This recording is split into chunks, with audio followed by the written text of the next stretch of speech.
ಹೌದು, ನಾಳೆ ನಿಮ್ಮ ಫೈನಲ್ ಪ್ರೆಸೆಂಟೇಷನ್ ಅಲ್ವಾ? ಮತ್ ನಾಳೆ ಏನ್ ಮಾಡ್ತೀರಾ?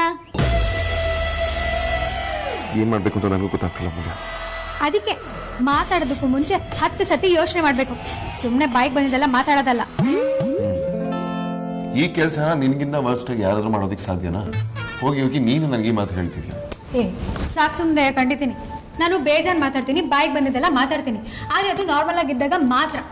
ನನಗೆ ಕೋಪ ಬಂದಾಗ, ಬೇಜಾರಾದಾಗ ಒಂದ್ ಮಾತಾಡೋವಾಗ್ಲೂ 10 ಸತಿ ಯೋಚನೆ ಮಾಡಿರ್ತೀನಿ, ಗೊತ್ತಾ? ಯಾವ್ದನ್ನೇ ಆದ್ರೂ ಕಳ್ಕೊಳ್ಳೋದು ತುಂಬಾ ಈಸಿ, ಪಡ್ಕೊಳ್ಳೋದು ತುಂಬಾ ಕಷ್ಟ. ನಿಮ್ದೇ ಒಂಥರ ವಿಚಿತ್ರ ನೋಡು. ನೀನ್ ಇಲ್ದೆ ಅವ್ರಿಗೇನು ಮಾಡಕ್ಕಾಗಲ್ಲ, ಅವ್ರಿಲ್ದೆ ನಿನ್ಗೇನು ಮಾಡಕ್ಕಾಗಲ್ಲ. ನೀವಿಬ್ರು ಒಬ್ರ ಮೇಲೆ ಒಬ್ರು ಡಿಪೆಂಡ್ ಆಗಿದ್ದೀರಾ. ಈಗ್ಲಾದ್ರೂ ಅರ್ಥ ಆಯ್ತಾ? ನೀವೀಗ ಒಂದಾಗಿಲ್ಲ ಅಂತಂದ್ರೆ ನೀವೇನ್ ಸಮಾಜ ಸೇವೆ ಮಾಡ್ಬೇಕು ಅಂದ್ಕೊಂಡಿದ್ದೀರಲ್ಲ, ಅದೆಲ್ಲ ಮಣ್ಪಾಲಾಗೋಗುತ್ತೆ. ಅಷ್ಟು ಒಳ್ಳೆ ಉದ್ದೇಶ. ನೀವಿಬ್ರು ಜಗಳದಿಂದ ಅದು ಅಲ್ಲಿಗೆ ನಿಲ್ಬಾರ್ದು. ಪ್ಲೀಸ್, ಇಬ್ರು ಕಾಂಪ್ರಮೈಸ್ ಆಗಿ ಎಲ್ಲ ಒಳ್ಳೇದಾಗತ್ತೆ. ಇಲ್ಲ ಮೂಲ್ಯ, ವಿಕ್ರಾಂತ್ ನನ್ನ ಜೊತೆ ಇಲ್ದೇ ಇದ್ರು ಆ ಬಿಲ್ಡಿಂಗ್ ನಂದಾಗೆ ಆಗುತ್ತೆ.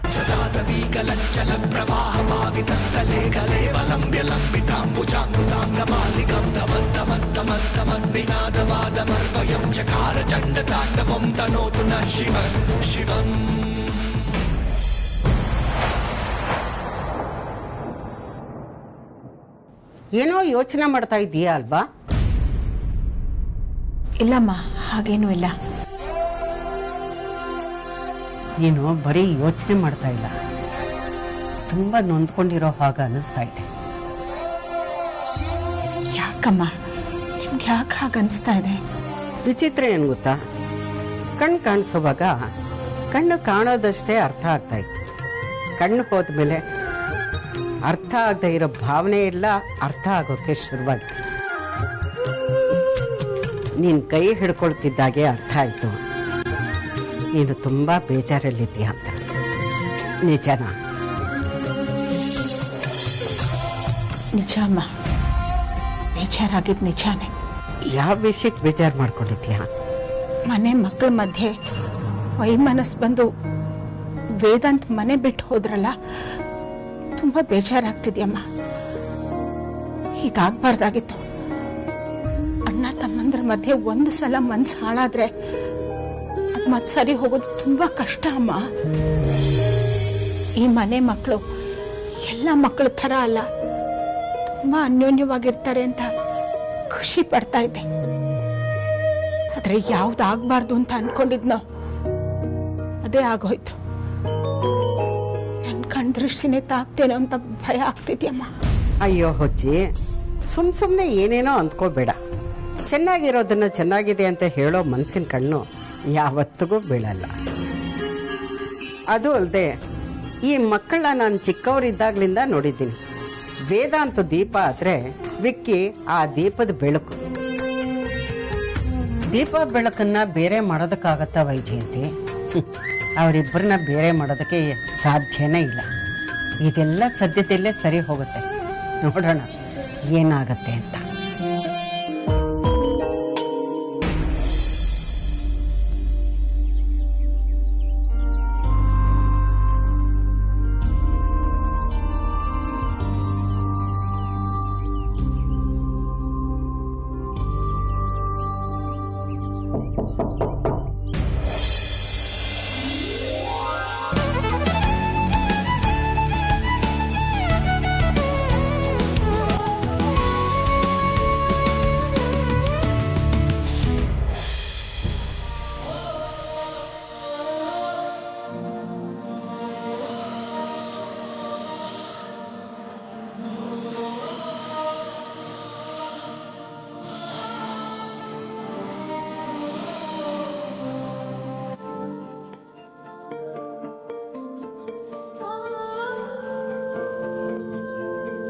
ಇದು ನಿನ್ ಸಂಬಂಧಪಟ್ಟಿರೋ ಫೈಲ್ ಅನ್ಸುತ್ತೆ, ನಂದಲ್ಲ.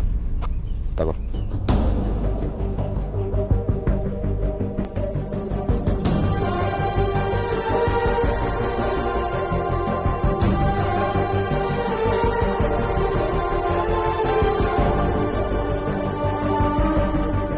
ನನಗೂ ಆ ಕಂಪ್ನಿಗೂ ಏನು ಸಂಬಂಧ ಇಲ್ಲ.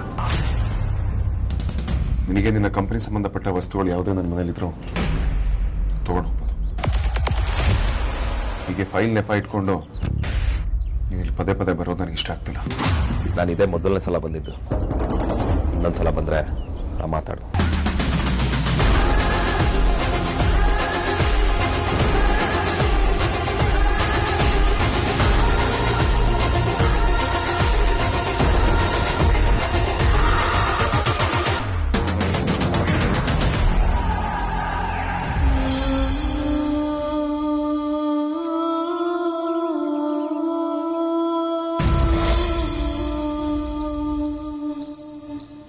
ನಾ ಹೇಳೋದ ಕ್ಲಿಯರ್ ಮಾಡ್ತೀನಿ ಬಿಡಿ.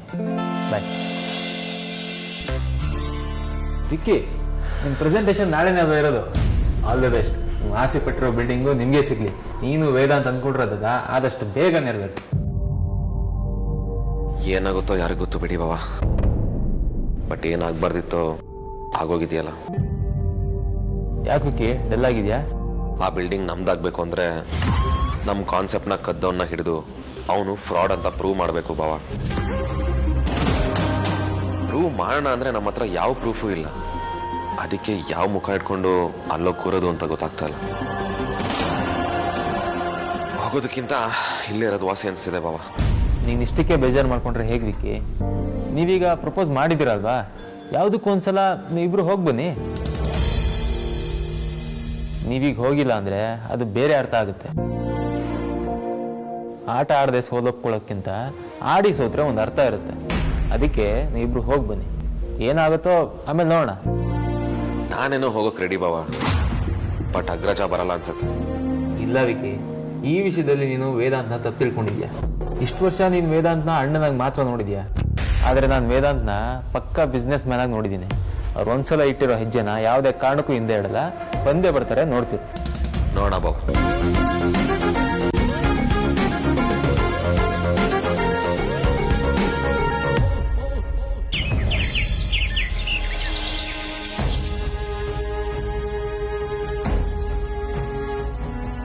ಅಯ್ಯೋ, ಸೆಕ್ಯೂರಿಟಿ ಡ್ರೆಸ್ಸಲ್ಲಿ ಮನೆಗೆ ಹೋದ್ರೆ ಬೈಸ್ಕೋಬೇಕಾಗತ್ತೆ.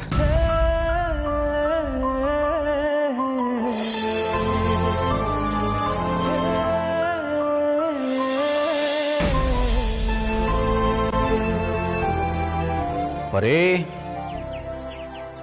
ಪರೇ. ಹಾ, ಬಂದೆ. ಏನ್ರಿ ನೀವು ಇವತ್ತು ಬೇಗ ಬರ್ತೀನಿ ಅಂತ ಹೇಳಿದ್ರಿ, ಇಷ್ಟು ತಡವಾಗಿ ಬಂದ್ರಲ್ಲ, ಯಾಕೆ? ಅಯ್ಯೋ, ತುಂಬ ಬಾಡಿಗೆ ಇತ್ತು ಪರಿ. ನಿಮ್ಮ ಫೋನ್ ಇಟ್ಟ ಮೇಲಿಂದ ಒಬ್ರಾದ್ಮೇಲೆ ಒಬ್ರು ಗಿರಾಕಿಗಳು. ಅದು ಅಲ್ಲದೆ ಒಂದು ಬಾಡಿಗೆ ಊರು ಹೊರಗಿತ್ತು. ಅಲ್ಲಿಗೆ ಹೋಗಿ ವಾಪಸ್ ಬರೋ ಅಷ್ಟರಲ್ಲಿ ಇಷ್ಟೊತ್ತಾಯ್ತು ನೋಡು. ಇದೇನ್ರಿ, ರಾತ್ರಿ ಎಲ್ಲ ಬಾಡಿಗೆ ಇತ್ತು ಅಂತ ಹೇಳಿದ್ರಿ, ದುಡ್ಡು ಮಾತ್ರ ಇಷ್ಟೇ ಕೊಟ್ಟಿದ್ದೀರಲ್ಲ? ಅದು ಗಾಡಿ ರಿಪೇರಿ ಇತ್ತು ಪರಿ. ಇಷ್ಟು ದಿವಸ ನನ್ನ ಹತ್ರ ದುಡ್ಡು ಇರಲಿಲ್ಲ ಅಂತ ರಿಪೇರಿ ಮಾಡಿಸಿರ್ಲಿಲ್ಲ. ಇವತ್ತು ದುಡ್ಡು ಬಂತಲ್ಲ, ರಿಪೇರಿ ಮಾಡಿಸ್ದೆ. ಅದು ಅಲ್ಲದೆ ಪ್ಯಾಸೆಂಜರ್ಸ್ ಬೇರೆ ಆಟೋದಲ್ಲಿದ್ದಾಗ ತೊಂದರೆ ಆಗ್ಬಾರ್ದಲ್ಲ. ಪರವಾಗಿಲ್ಲ ರೀ, ಗಾಡಿ ಚೆನ್ನಾಗಿದ್ರೆ ತಾನೇ ಸಂಪಾದನೆ ಮಾಡೋಕೆ ಸಾಧ್ಯ. ನೀವು ನೋಡಿದ್ರೆ ರಾತ್ರಿ ಎಲ್ಲ ಗಾಡಿನ ಓಡಿಸ್ತಾ ಇರ್ತೀರಾ. ಆಮೇಲೆ ಏನಾದರೂ ಹೆಚ್ಚು ಕಮ್ಮಿ ಆದರೆ ಕಷ್ಟ ಅಲ್ವಾ? ರಿಪೇರಿ ಮಾಡಿಸಿದ್ದು ಒಳ್ಳೇದೇ ಆಯಿತು ಬಿಡಿ. ನೀವು ಹೋಗಿ ಸ್ನಾನ ಮಾಡ್ಕೊಂಡು ಬನ್ನಿ, ನಾನು ತಿಂಡಿ ಕೊಡ್ತೀನಿ.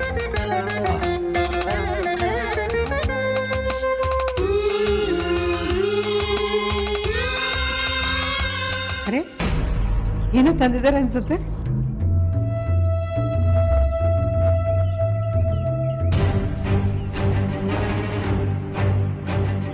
ವಾಚ್ಮನ್ ಹಾಕೋ ಬಟ್ಟೆ.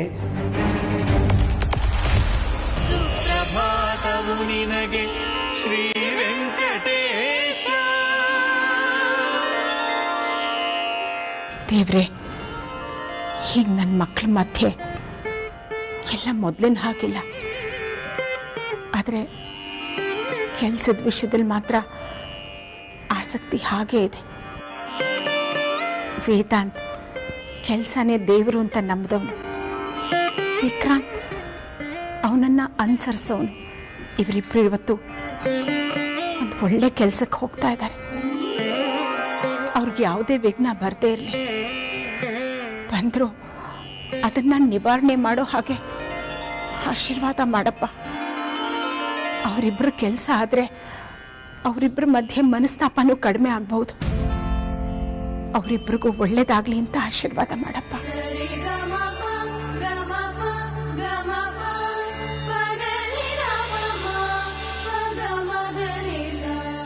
ಯಾಕೋ ತುಂಬಾ ಓವರ್ ಆಗ್ತಿದೆ ಬಾವ. ಇಬ್ರು ಕಾಲರ್ ಹಿಡ್ಕೊಂಡು ಜಗಳ ಆಡೋ ರೇಂಜ್ಗೆ ಹೋಗಿದ್ದಾರೆ.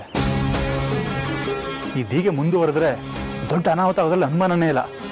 ಇಲ್ಲಿಗೆ ನಿಲ್ಬೇಕು ಅಂದ್ರೆ ಪ್ರಾಜೆಕ್ಟ್ ಆಸೆನ ಇವರೇ ಕೈ ಬಿಡೋದು ಒಳ್ಳೇದು. ಏನು ಹೇಳ್ತಿದ್ಯಾ ಧ್ರುವ? ಇವ್ರ ಜಗಳಿಂದ ಪ್ರಾಜೆಕ್ಟಲ್ಲಿ ಕೈ ತಪ್ಪೋಗುತ್ತೆ ಅನ್ನೋ ಟೆನ್ಷನ್ ನಾನಿದ್ರೆ ನೀ ಅದನ್ನ ಕೈ ಬಿಡೋದೇ ಒಳ್ಳೇದು ಅಂತ ಹೇಳ್ತಿದ್ಯಲ್ಲ. ಪ್ರಾಜೆಕ್ಟ್ ಎಲ್ಗೂ ಹೋಗಲ್ಲ ಬಾವ, ಅದು ಇವ್ರಿಗೆ ಸಿಗುತ್ತೆ. ಆದ್ರೆ ಅದು ಇವ್ರಿಗೆ ಸಿಗದೇ ಇರೋದೇ ಒಳ್ಳೇದು. ಕಮಾನ್ ಧ್ರುವ, ನೀನ್ ಬೇರೆನೇ ಕತೆ ಹೇಳ್ತಿದ್ಯಲ್ಲ. ಪ್ರಾಜೆಕ್ಟ್ ಬಗ್ಗೆ ವೇದಾಂತ್ ತುಂಬಾ ಕನ್ಸಿಟ್ಕೊಂಡಿದ್ದಾರೆ. ವಿಕ್ಕಿಗೂ ಅದ್ರ ಬಗ್ಗೆ ತುಂಬಾ ಆಸೆ ಇದೆ. ಅದಕ್ಕೋಸ್ಕರ ಅವ್ರು ತುಂಬಾ ಹಾರ್ಡ್ ವರ್ಕ್ ಮಾಡ್ತಿದ್ದಾರೆ. ನೀನ್ ನೋಡಿದ್ರೆ ಪ್ರಾಜೆಕ್ಟ್ ಸಿಗಬಾರ್ದು ಅಂತ ಹೇಳ್ತಿದ್ಯಲ್ಲ. ನಿಮ್ಗೆ ನನ್ನ ಪಾಯಿಂಟೇ ಅರ್ಥ ಆಗ್ತಿಲ್ಲ ಬಾಬಾ. ನಿನ್ ಮಾತಲ್ಲಿ ಪಾಯಿಂಟ್ ಇದ್ರೆ ತಾನೇ ಅರ್ಥ ಆಗಕ್ಕೆ. ನಿನ್ ವಾದಕ್ಕೆ ಹುರುಳೇ ಇಲ್ಲ ಧ್ರುವ. ಖಂಡಿತ ಇದೆ. ಈ ಪ್ರಾಜೆಕ್ಟ್ ಇಂದಾನೆ ಇಬ್ರು ಒಬ್ರಿಗೊಬ್ರು ಮುಖ ನೋಡಿದ ತರ ಆಗಿದೆ. ಸುಮ್ಮನಿರು ಧ್ರುವ, ಏನೋ ಮಾತಾಡ್ಬೇಡ. ಅಲ್ಲಿನೂ ವೇದಾಂತ್ ಪ್ರೆಸೆಂಟೇಷನ್ ರೆಡಿ ಮಾಡ್ಕೊಂಡಿಲ್ಲ. ನನಗೆ ಅದ್ರ ಬಗ್ಗೆ ತುಂಬಾ ಟೆನ್ಷನ್ ಆಗ್ತಿದೆ. ಹಾಗಾದ್ರೆ ಒಳ್ಳೇದಾಯ್ತಲ್ಲ ಬಾಬಾ.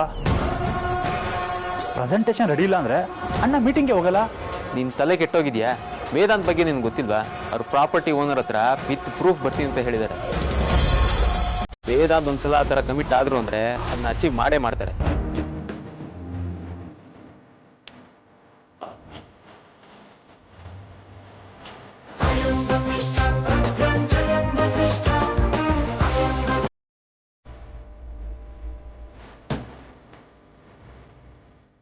ಕಂಪ್ನಿಯಿಂದ ಬೇರೆ ಹೊರಗೆ ಬಂದಿತ್ತು.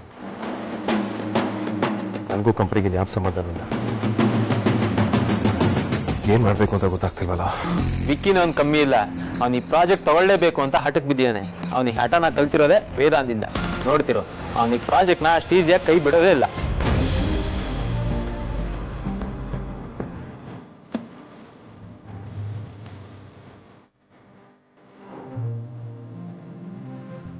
ಇವತ್ತೇನು ಪ್ರೆಸೆಂಟೇಷನ್ ಕೊಡ್ತೀವಂತ ಐಡಿಯಾನೇ ಇಲ್ಲ. ಬಟ್ ಅಗ್ಗಜ ಹೇಳಿದ ವ್ಯಾಲ್ಯೂಸ್ನ ತಲೆಯಲ್ಲಿ ಇಟ್ಕೊಳ್ಬೇಕು. ಯಾವುದನ್ನು ಸುಲಭವಾಗಿ ಇಟ್ಕೊಳ್ಬಾರ್ದು. ಎಂತೀವೋ ಸೋಲ್ತೀವೋ ಸೆಕೆಂಡರಿ. ಪ್ರಯತ್ನ ಮಾಡೋದ್ರಲ್ಲಿ ಏನೂ ತಪ್ಪಿಲ್ಲ. ಆ ಪ್ರಾಜೆಕ್ಟ್ ಇವರು ಸಿಗ್ಲಿಲ್ಲ ಅಂದ್ರೆ ಆ ಪ್ರಾಜೆಕ್ಟ್ ಇಂದ ಶುರುವಾದ ಜಗಳ ದೊಡ್ಡ ಲೆವೆಲ್ಗೆ ಹೋಗಿ ಇವರಿಬ್ರು ದುಶ್ಮನ್ಗಳಾಗ್ತಾರೆ.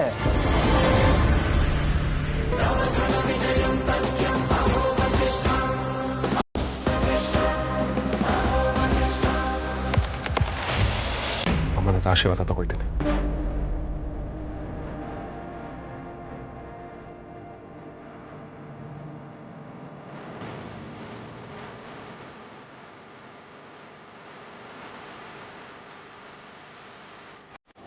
ನನಗೆ ಒಳ್ಳೇದಾಗ್ಲಿ, ನನಗೆ ಸಕ್ಸಸ್ ಸಿಗ್ಲಿ ಅಂತ ಆಶೀರ್ವಾದ ಮಾಡಿ.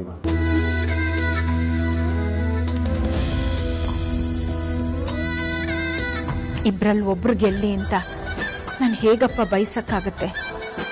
ಅಮ್ಮ, ನಾನು ಇವತ್ತಿನ ಪ್ರೆಸೆಂಟೇಷನ್ ಯಾರು ಸಹಾಯ ಇಲ್ಲದೆ ಮಾಡಬೇಕು ಅಂತ ಅನ್ಕೊಂಡಿದ್ದೀನಿ. ನನಗೆ ಆಶೀರ್ವಾದ ಮಾಡಿ ಅಮ್ಮ. ನಾನು ಇವತ್ತು ಯಾರ ಮೇಲೆ ಡಿಪೆಂಡ್ ಆಗ್ತಾ ಇಲ್ಲ. ಪ್ರಾಮಾಣಿಕವಾಗಿ ಪ್ರಯತ್ನ ಮಾಡ್ತಿದ್ದೀನಿ. ಆಶೀರ್ವಾದ ಮಾಡಿ. ಇದು ಎಂತ ಪರೀಕ್ಷೆನಪ್ಪ? ಅಮ್ಮ, ಆಶೀರ್ವಾದ ಮಾಡಿ. ನೋಡಿಪ್ಪ, ನೀವಿಬ್ರು ನನ್ನ ಮಕ್ಕಳಿದ್ದಾಗೆ.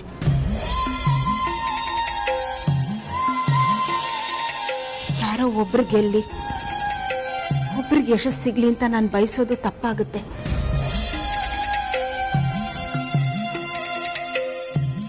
ಪಕ್ಷಪಾತ ಮಾಡೋದಕ್ಕೆ ನೀವಿಬ್ರು ಹೊರಗ್ನವರಲ್ಲ.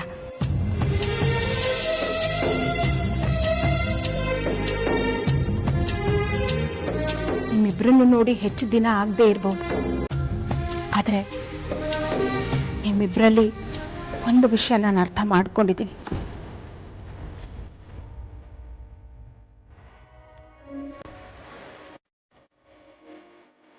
ಒಗ್ಗಟ್ಟಿನಲ್ಲೇ ಬಲ ಇರೋದು.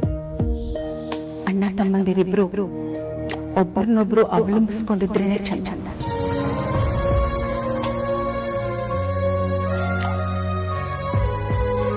ನೀವು ಬೇರೆ ಬೇರೆ ಆದ್ರೆ ಯಶಸ್ಸು ಕಷ್ಟ ಆಗುತ್ತೆ. ಅದೇ ಒಟ್ಟಿಗಿದ್ರೆ ಸೋಲು ನಿಮ್ಮ ಹತ್ರನೂ ಸುಳಿಯಲ್ಲ.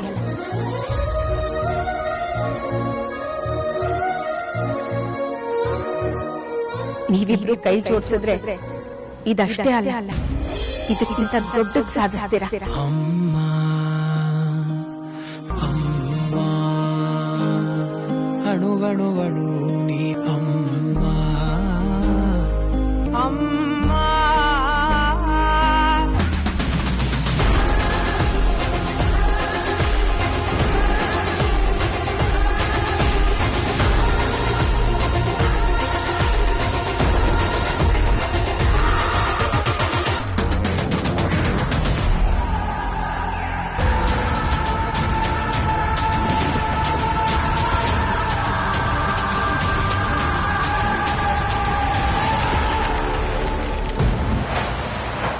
ಇಬ್ರು ಬೇರೆ ಬೇರೆ ಯಾಕೆ ಹೋಗ್ತಾ ಇದ್ದಾರೆ? ದಿಕ್ಕು ಬೇರೆ ಆದ್ರೂ ಗುರಿ ಒಂದೇ ಆಗೋ ಹಾಗೆ ಮಾಡು. ಇವರಿಬ್ಬರನ್ನ ದಡ ಮುಟ್ಸು ಭಗವಂತ.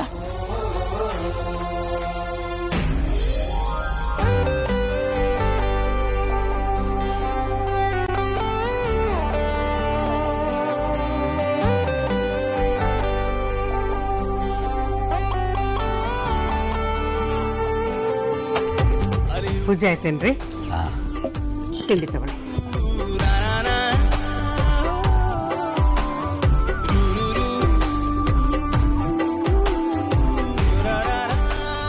ರೀ, ತಿಂಡಿ ಹೇಗಿದೆ?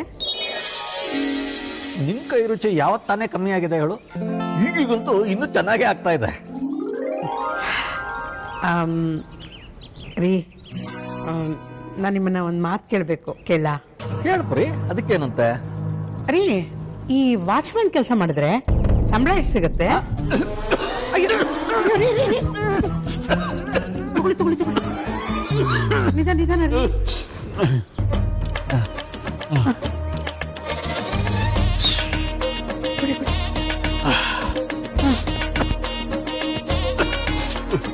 ಯಾಕೆ ಬರೀ ಇದಕ್ಕಿದ್ದಾಗೆ ವಾಚ್ಮ್ಯಾನ್ ಸಂಬಳದ ಬಗ್ಗೆ ಕೇಳ್ತಾ ಇದೆಯಲ್ಲ, ಏನ್ ವಿಷಯ? ಅದೇ ರೀ, ನಮ್ಮ ಪಕ್ಕದ ಮನೆ ಸುಶೀಲಮ್ಮ ಇದಾರಲ್ಲ, ಅವ್ರ ತಮ್ಮ ಕೆಲಸ ಹುಡುಕ್ತಿದಾರಂತೆ. ಯಾರೋ ಹೇಳಿದ್ರಂತೆ ವಾಚ್ಮ್ಯಾನ್ ಕೆಲಸ ಖಾಲಿ ಇದೆ ಅಂತ. ಅದಕ್ಕೆ ಅವರು, ಪರಿಮಳ ಅವರೇ, ವಾಚ್ಮ್ಯಾನ್ಗೆ ಏನು ಸಂಬಳ ಸಿಗುತ್ತೆ ಅಂತ ಕೇಳಿದ್ರು. ಅದಕ್ಕೆ ನಾನು, ನಿಮಗೆ ಗೊತ್ತಿರುತ್ತಲ್ಲ, ಅದಕ್ಕೆ ಕೇಳಿದೆ ಅಷ್ಟೇ. ಒಂದೊಂದು ಕಡೆ ಒಂದೊಂದು ಥರ ಇರುತ್ತೆ ಬರೀ. ಆಫೀಸ್ ವಾಚ್ಮ್ಯಾನ್ಗೆ ಒಂದು ಸಂಬಳ ಇರುತ್ತೆ, ಮನೆ ಕಾಯೋ ವಾಚ್ಮ್ಯಾನ್ಗೆ ಇನ್ನೊಂದು ಥರ ಸಂಬಳ ಇರುತ್ತೆ. ಓ, ಹಾಗ ಸುಶೀಲಮ್ಮನ ತಮ್ಮ ಮನೆ ವಾಚ್ಮ್ಯಾನ್ ಕೆಲಸಕ್ಕೆ ಹೋಗ್ಬೇಕು ಅನ್ಕೊಂಡಿದಾರಂತೆ. ಎಷ್ಟಿರುತ್ತೆ ಪರಿ? ಹಬ್ಬಾದ್ರೆ ಒಂದು 5,000 ರಿಂದ 6,000 ರೂಪಾಯಿ. ಪರವಾಗಿಲ್ಲ ರೀ, ಒಳ್ಳೆ ಕಮಾಯಿನೇ ರೀ. ನೀವು ರಾತ್ರಿ ಆಟೋ ಓಡಿಸ್ತೀನಿ ಅಂತ ವಾಚ್ಮ್ಯಾನ್ ಕೆಲ್ಸಕ್ಕೆ ಹೋಗ್ತಿಲ್ಲ ತಾನೇ?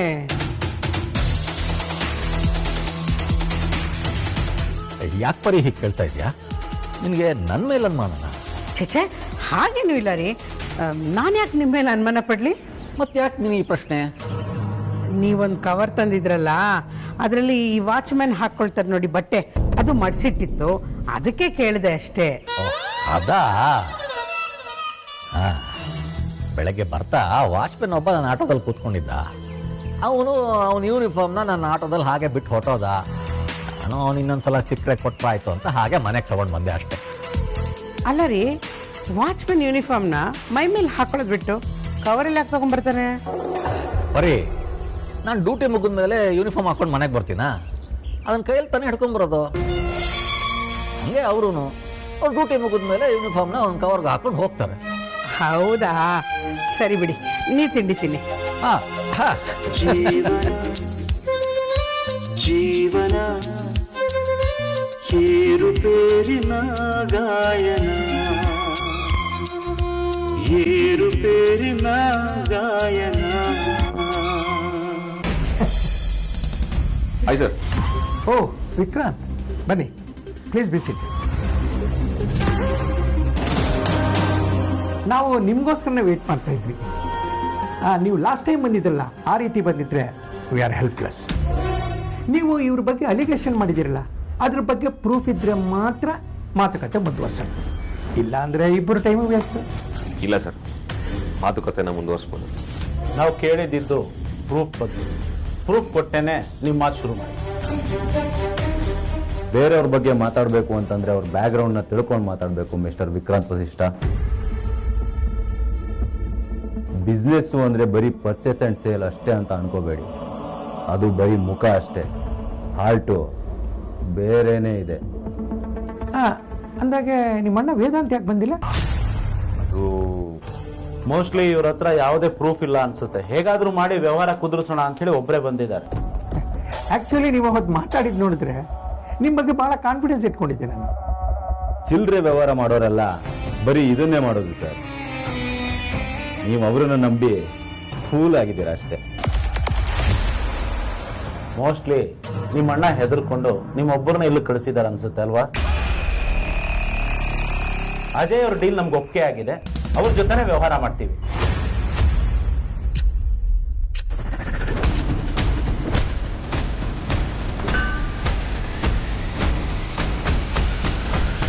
Stop it.